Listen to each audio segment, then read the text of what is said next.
pelita bagi kami. Haleluya.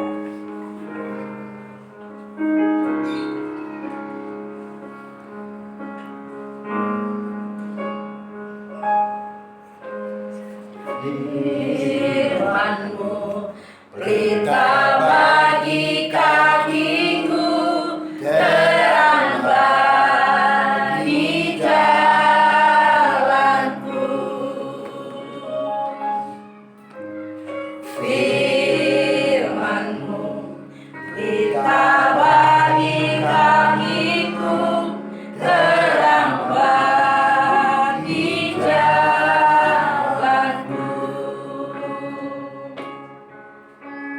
Waktu ku bimbang dan hilang jalanku, tetaplah Kau di sisiku.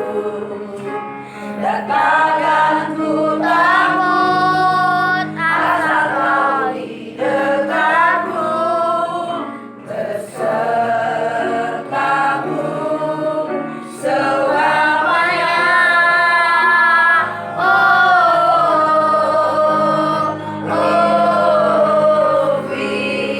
Saya serahkan kepada hamba-Nya. Kita bagi kakiku, terang bagi jalanku,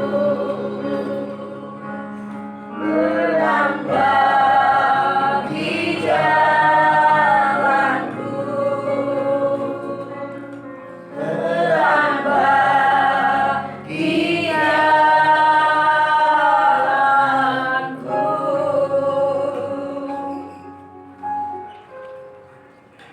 Benar Tuhan, kami meyakini ada firman-Mu menjadi terang dan pelita bagi hidup kami, sehingga kami senantiasa hidup di dalam kehendak-Mu. Kami akan mendengarkan firman Tuhan. Kami percaya Roh Kudus menolong kami semua, tanpa kecuali baik kami yang ada di rumah Tuhan maupun kami ada di rumah masing-masing, karena Kau hadir sebagai Allah yang hidup. Kami siapkan hati kami ya Tuhan, di dalam nama Tuhan kami Yesus Kristus. Haleluya. Amin. Shalom Bapak Ibu. Ya, selamat hari Minggu. Ini adalah hari yang terakhir di bulan Mei di tahun 2020. Kita bersyukur karena kita boleh menikmati hari yang baru, dan kita boleh menikmati pemeliharaan Tuhan sampai hari ini. Saudara, trending topik saat ini kita tahu adalah tentang the new normal, yaitu kehidupan tatanan normal yang baru. Ya. Apa maksudnya the new normal? Kalau kita baca beberapa tulisan mengatakan new normal adalah kebijakan membuka kembali aktivitas ekonomi, sosial, dan kegiatan publik secara terbatas dengan menggunakan standar kesehatan.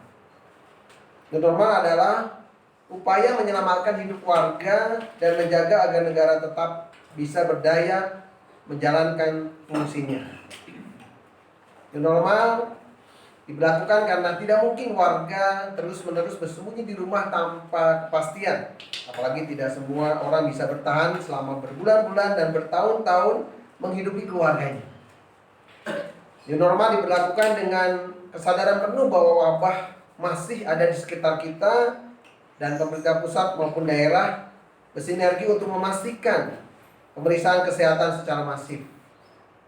Saudara, menjadi pertanyaan adalah apakah bangsa Indonesia siap menghadapi kehidupan tatanan normal yang baru?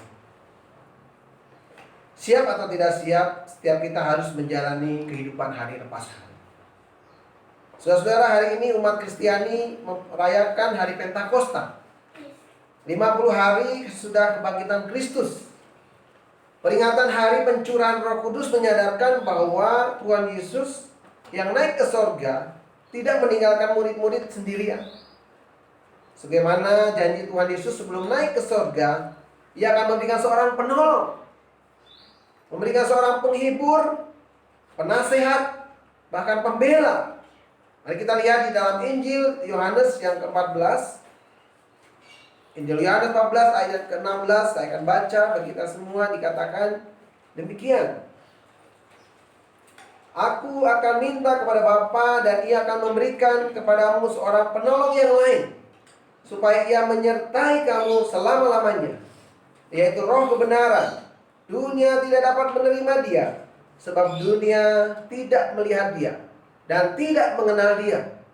Tetapi kamu mengenal dia sebab ia menyertai kamu dan akan diam di dalam kamu. Kita lihat dulu ayat yang ke-26. Yohanes 14 demikian, tetapi penghibur, yaitu Roh Kudus yang diutus oleh Bapa dalam namaku, dialah yang akan mengajarkan segala sesuatu kepadamu dan akan mengingatkan kamu akan semua yang telah kukatakan kepadamu. Kita buka pasal yang ke-15, Yohanes ayat yang ke-26.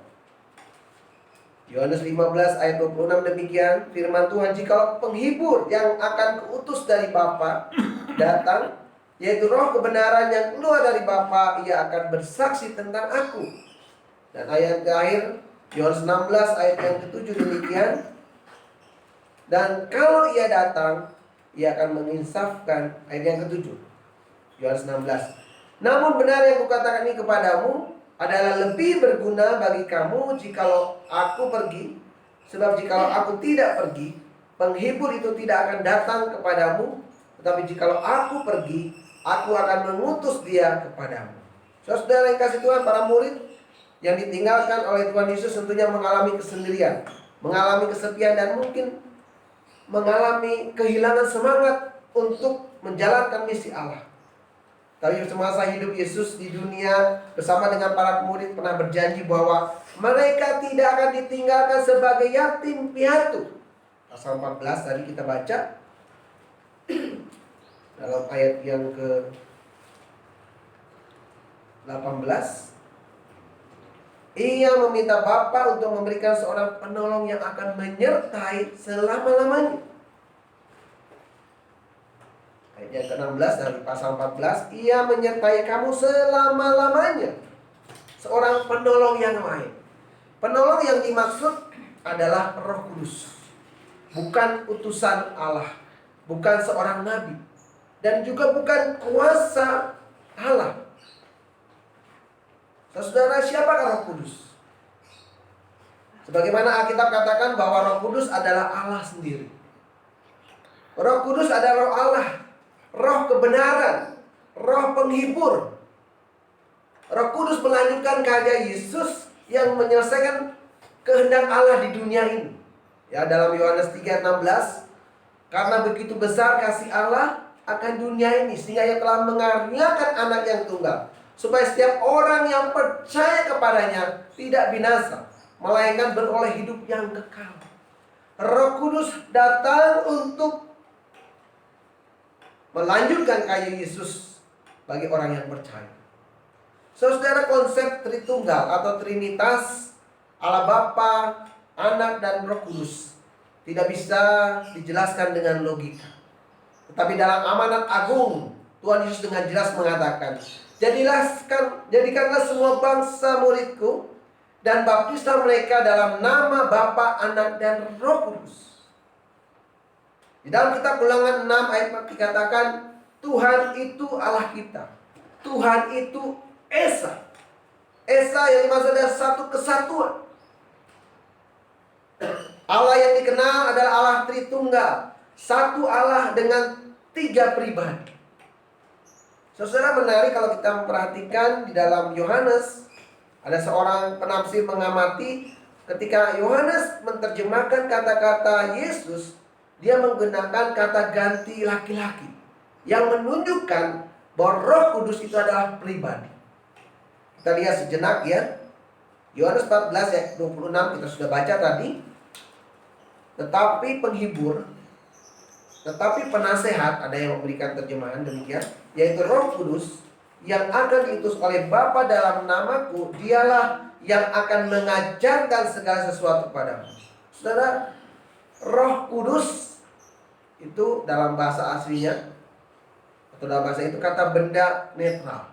Tapi ketika mengakai kata dialah yang akan mengajarkan, ini adalah kata ganti laki-laki. He, dalam bahasa Inggris. Dalam Injil yang lain, Yohanes 15 ayat 20, Yohanes 16 maksudnya ayat yang ke-13 mengatakan, tetapi apabila ia datang, yaitu Roh kebenaran, Ia akan memimpin kamu ke dalam seluruh kebenaran.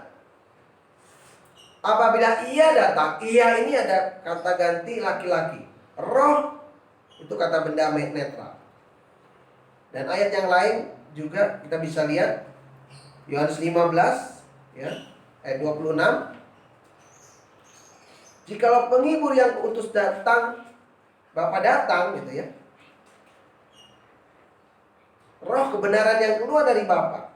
Jadi di sini kita lihat Ia akan bersaksi. Ia ini karena kata ganti laki-laki. Saudara, mengapa hal ini penting?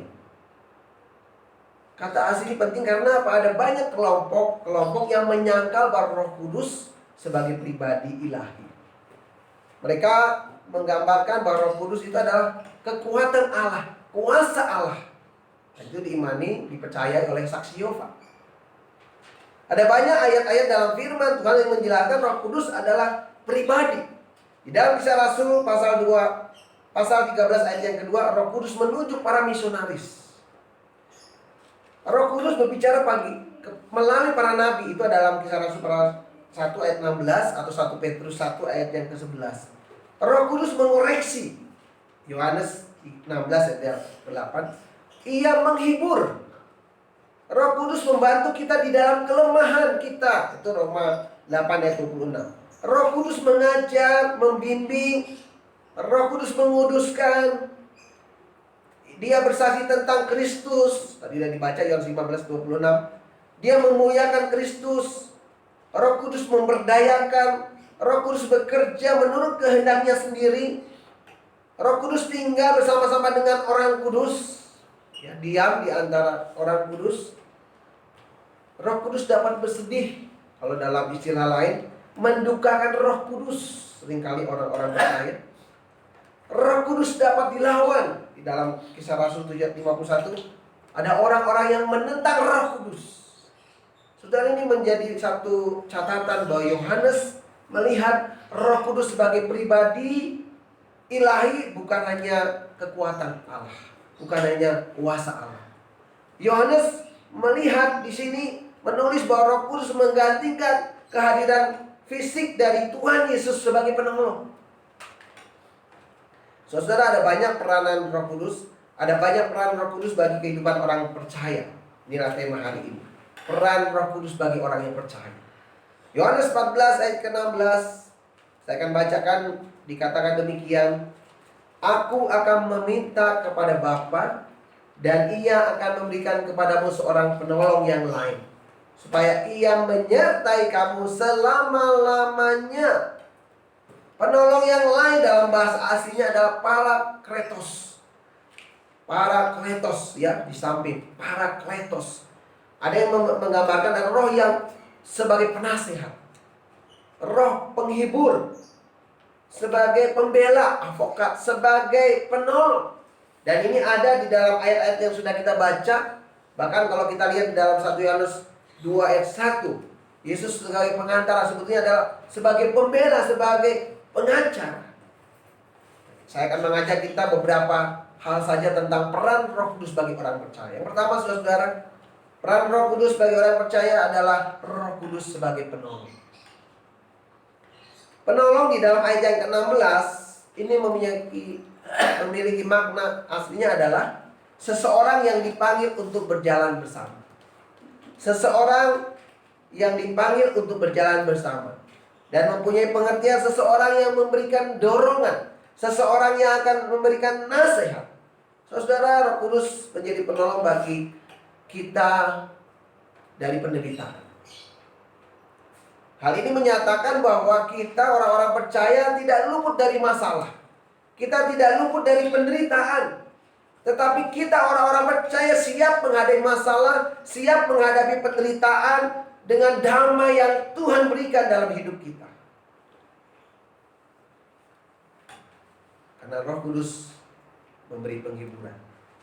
Saudara, dalam pengertian yang lain, Roh Kudus sebagai pendamping yang selalu menyertai seseorang ketika dalam sebuah pengadilan. Ya, Roh Kudus sebagai pembela, Roh Kudus sebagai pengacara, advokat. Saudara, Roh Kudus yang menjadi pembela dari hinaan, aniaya dunia. Kalau kita lihat di sini dalam ayat yang ke berapa? 17. Ya. Dunia tidak dapat menerima dia, sebab dunia tidak melihat dia dan tidak mengenal dia. Roh Kudus hanya hadir bagi orang-orang percaya, bagi orang-orang yang menerima dia, bagi orang-orang yang telah mengenal Roh Kudus. Dalam Roma 8 ayat yang ke-9 demikian firman Tuhan. Roma 8 ayat 9, tetapi kamu tidak hidup di dalam daging, melainkan dalam roh. Jika memang roh Allah diam di dalam kamu, tetapi jika orang tidak memiliki roh Kristus, ia bukan milik Kristus. Roh Kudus menjadi pembela dari hinaan, aniaya dunia. Roh Kudus juga menjadi pembela dari serangan-serangan dunia ini, seperti pada waktu hari Pentakosta, pada waktu hari pencurahan Roh Kudus dalam Kisah Rasul 2 ayat yang ke-13 dikatakan orang-orang itu menyindir mereka karena mereka berkumpul di Yerusalem, mereka sedang mabuk oleh anggur.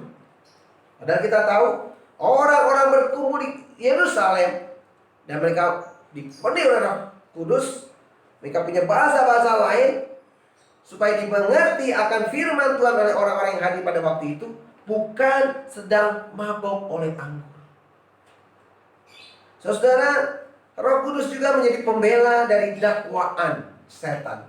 Roh Kudus membela daripada tuduhan setan yang seringkali mengintimidasi, menekan orang-orang percaya ketika dia mungkin melakukan hal yang tidak berkenan di hadapan Tuhan. Setan mencoba mengatakan kamu orang yang berdosa, kamu orang yang tidak layak, dan ada perasaan bersalah. Padahal kalau orang-orang itu sungguh-sungguh bertobat, mengakui di hadapan Tuhan dosanya, maka Tuhan setia dan adil. Dia akan menyucikan dosa. Saudara, itulah Roh Kudus sebagai pembela kita. Roh Kudus juga sebagai penghibur yang akan memberikan kedamaian, yang akan memberikan rasa tenang, yang akan memberikan kesejukan ketika kita mengalami kesesakan di dalam hidup ini. Tapi saudara, bukan berarti Roh Kudus menutupi setiap dosa yang kita lakukan. Roh Kudus mencoba menghilangkan kebenaran Allah. Tidak, saudara. Dan Roh Kudus tidak akan menghibur orang-orang yang telah melakukan dosa. Karena setiap dosa tentu ada konsekuensi. Tapi kalau orang sungguh datang kepada Tuhan memohon ampun, maka Tuhan, Roh Kudus itu yang akan menolong kita untuk terus dibimbing, untuk diajar, untuk diingatkan bahwa Allah adalah kasih. Allah mengampuni. Sehingga saudara, jikalau Allah Roh Kudus itu sebagai penolong dalam hidup kita, tidak ada ketakutan yang akan kita hadapi. Tidak ada kata takut untuk menghadapi berbagai macam perubahan yang akan terjadi kelak di dalam hidup kita. Kenapa? Karena kita percaya Roh Kudus selalu siap menolong hidup kita. Roh Kudus selalu hadir dalam hidup kita untuk kita menghadapi apapun dalam dunia ini. Itu yang pertama, saudara. Roh Kudus sebagai penolong. Yang kedua, saudara, peran Roh Kudus di dalam hidup orang percaya adalah Roh Kudus memimpin di dalam kebenaran. Kita baca, saudara, di dalam pasal 16 Yohanes ayat yang ke-13 dikatakan, apabila ia datang, yaitu Roh kebenaran, ia akan memimpin kamu ke dalam seluruh kebenaran. Sebab ia tidak akan berkata-kata dari dirinya sendiri, tetapi segala sesuatu yang didengarnya itulah yang akan dikatakannya. Dan ia akan memberitakan kepadamu hal-hal yang akan datang. Saudara, Roh Kudus memimpin kita ke dalam seluruh kebenaran. Roh Kudus membantu kita mengingatkan para murid untuk bagaimana memahami yang diajarkan oleh Tuhan Yesus, bahwa Yesus akan mati di kayu salib, bangkit pada hari yang ketiga, naik ke surga, duduk sebelah kanan Allah Bapa. Roh Kudus memimpin kita untuk bagaimana memahami tentang ajaran-ajaran Tuhan Yesus, bukan pengajaran di luar yang Yesus ajarkan.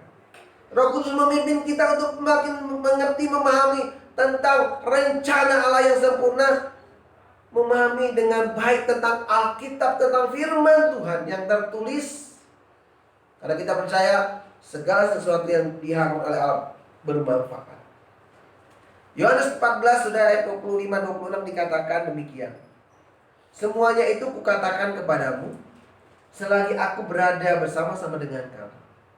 Ayat 26, ayat 14. Tetapi yang menghibur, yaitu Roh Kudus yang akan diutus oleh Bapa dalam namaku, Dialah yang akan mengajarkan segala sesuatu kepadamu dan akan mengingatkan kamu akan semua yang telah kukatakan kepadamu. Roh Kudus senantiasa mengajarkan segala sesuatu. Hikmat daripada Tuhan menolong kita untuk menghadapi berbagai macam dinamika kehidupan ini. Roh Kudus mengingatkan kamu akan semua yang telah kukatakan kepadamu. Yesus berjanji bahwa Dia akan datang kembali, sebagaimana kamu melihat ketika aku naik terangkat ke surga. Saudara, di dalam ayat yang lain juga mengatakan Roh Kudus berperan juga untuk mengisahkan dunia. Mengisahkan dunia akan dosa, kebenaran, dan penghakiman. Akan dosa karena banyak orang yang tidak mau percaya pada Kristus yang datang untuk menyelamatkan manusia. Ada banyak orang yang tidak percaya tentang kebenaran bahwa Yesus datang dan kembali kepada Bapa. Orang tidak percaya lagi tentang penghakiman, bahwa penguasa dunia atau setan telah dikalahkan, telah dihukum oleh Allah. Saudara, Roh Kudus mau kehidupan kita menjadi hidup baru. Kenapa? Di dalam Roma 8 ayat 11 dikatakan. Roma 8 ayat 11. Dan jika roh Dia yang telah membangkitkan Yesus dari antara orang mati diam di dalam kamu, maka Ia yang telah membangkitkan Kristus Yesus di antara orang mati akan menghidupkan juga tubuhmu yang fana ini oleh Roh-Nya yang diam di dalam kamu. Roh Kudus membawa kepada kehidupan yang baru, dan Dia masuk dalam hidup kita. Dia tinggal dalam hidup kita. Saudara, tidak ada seorang pun yang mengakui bahwa ada kebenaran di dalam diri. Tidak ada kebenaran di dalam siapapun juga, karena semua orang telah berbuat dosa. Roh Kudus memimpin kita untuk menuju pada kebenaran yang sejati, yaitu Yesus Kristus. Karena Yesus berkata dalam Yohanes 14 ayat 16, Akulah jalan dan kebenaran dan hidup. Tidak ada seorang pun datang kepada Bapa kalau tidak melalui aku. Saudara, kita bersyukur Roh Kudus memimpin kita ke dalam kebenaran, memimpin kita untuk hidup di dalam kebenaran juga. Itu poin yang kedua, saudara. Poin yang ketiga, saudara, peran Roh Kudus bagi orang percaya adalah Roh Kudus menjadikan kita saksi Kristus. Roh Kudus menjadikan kita saksi Kristus. Di dalam Yohanes 15 kita bisa lihat ayat yang ke-26-27. Demikian firman Tuhan. Jikalau penghibur yang akan kuutus dari Bapa datang, yaitu Roh kebenaran yang keluar dari Bapa, Ia akan bersaksi tentang aku. Tetapi kamu juga harus bersaksi karena kamu dari semula bersama-sama dengan aku. Alkitab menjelaskan bahwa Roh Kudus adalah roh yang bersaksi tentang Tuhan Yesus. Ketika kita bersaksi, Roh Allah yang memberikan hikmat untuk kita berkata-kata, siapakah Yesus Kristus yang kita percayai, siapakah Kristus yang kita imani. Sesuai kita akan bersaksi tentang apa yang sudah kita lihat, apa yang sudah kita dengar, apa yang sudah kita alami sebagai pengikut Kristus untuk menjalani hidup ini. Kehadiran Tuhan Yesus dirasakan, kehadiran Tuhan Yesus dialami, dan itu mengubah hidup seseorang. Ketika orang membuka hatinya dan Roh Kudus bekerja dalam hidupnya, dia akan mengubah hidupnya, mentransformasi hidupnya. Perubahan cara pandang, Ya, kalau kita lihat Roma 12 ayat 2, perubahan oleh akal budi. Ada perubahan cara pandang, perubahan motif dalam hidupnya, perubahan keinginan atau arah tujuan hidupnya di dunia ini. Yang tadinya fokus pada diri sendiri, tapi ketika Roh Kudus hadir, akan mengubah fokus hidupnya adalah kepada Tuhan. Yang tadinya fokus kepada hal-hal yang duniawi, tapi sekarang fokus pada hal-hal yang surgawi, perkara-perkara yang di atas. Saudara-saudara, kasih Tuhan, Roh Kudus memimpin kita untuk menghidupi kebenaran firman Tuhan. Orang-orang yang tahu hidupnya diubahkan oleh Roh Allah, ia akan meninggalkan manusia yang lama. Ia akan meninggalkan sifat duniawi yang ada dalam hidupnya. Keinginan-keinginan daging dia akan tinggalkan, karena dia hidup di dalam Allah.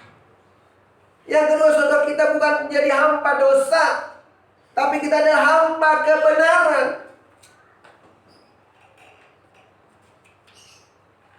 Roh Kudus memimpin hidup kita untuk menjalani kebenaran firman Tuhan, untuk menghidupi kebenaran firman Tuhan di dalam diri kita.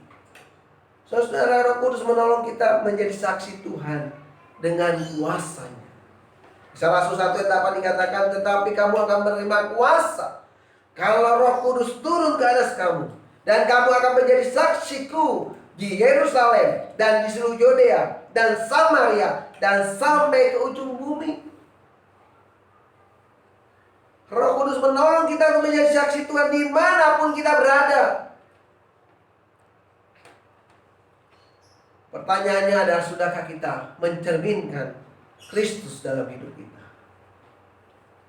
Sudahkah kita menjadi saksi Kristus dimanapun kita berada? Orang-orang lain tertarik tentang iman kita, tentang keyakinan kita pada Kristus yang mati di kayu salib, bangkit dari ketiga dan naik ke surga, menyediakan tempat bagi orang yang percaya kepadanya. Orang-orang tertarik tentang iman kita karena hidup kita berbeda, karena hidup kita menarik. Hidup kita dipimpin oleh Roh Allah, senantiasa hidup untuk bagaimana menjalankan firman Tuhan, melakukan kebenaran firman Tuhan. Tentunya menjadi banyak berkat bagi orang lain. Saudara, Roh Kudus bukanlah aksesoris, bukanlah tambahan bagi orang percaya. Roh Kudus seorang pribadi ilahi yang siap menolong kehidupan orang-orang percaya, menolong hidup saudara dan saya. Roh Kudus membuat kehadiran Yesus menjadi nyata di dalam hati dan hidup manusia saat ini. Tuhan Yesus berkata bahwa Roh Kudus akan menyertai dan diam dalam kehidupan orang yang percaya. Pertanyaannya adalah, apakah saudara-saudara sudah percaya, sudah menerima Kristus secara pribadi? Roh Allah yang diam di dalam diri orang percaya akan menolong, akan memimpin hidup kita untuk bagaimana melakukan kebenaran firman Tuhan. Pertanyaan yang lain adalah, apakah kita sudah memberikan peran Roh Kudus untuk berkarya dalam hidup kita? Kita memberikan peran Roh Kudus dengan leluasa untuk bekerja di dalam hidup kita, di dalam kehidupan sehari-hari kita. Ada banyak kendala, ada banyak alasan orang-orang untuk tidak bergantung pada Roh Allah. Ada banyak orang beralasan untuk tidak bergantung pada Roh Kudus. Orang lebih mengutamakan, mengandalkan dirinya, kekuatannya, kehebatannya.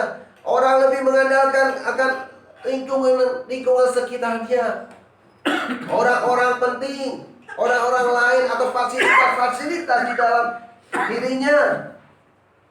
Tapi ia tidak memohon Roh Kudus untuk menolong hidupnya, tidak memohon Roh Kudus untuk memimpin hidupnya di dalam hari-hari yang ia lalui.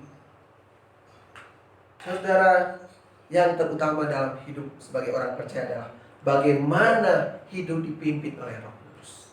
Bagaimana hidup dikuasai roh Tuhan. Itu yang penting, saudara. Kenapa, saudara? Orang yang dipimpin oleh Roh Kudus, ia akan bisa menikmati peran Roh Kudus dalam hidup. Roh Kudus sebagai penolong, Roh Kudus yang memimpin pada seluruh kebenaran, Roh Kudus yang membuat kita menjadi saksi Kristus, yang memampukan kita untuk hidup senantiasa dipimpin oleh Roh Kudus, hidup sesuai dengan kehendak Tuhan. Orang-orang yang dipimpin oleh Roh Kudus tentunya hidupnya memuliakan Tuhan. Hidupnya senantiasa menyenangkan hati Tuhan. Orang-orang yang dipimpin oleh Roh Kudus hidupnya menjadi berkat bagi banyak orang. Karena fokus hidupnya bukan dirinya. Fokus hidupnya adalah untuk Tuhan. Apapun yang kamu lakukan, lakukanlah dengan segenap hatimu seperti untuk Tuhan.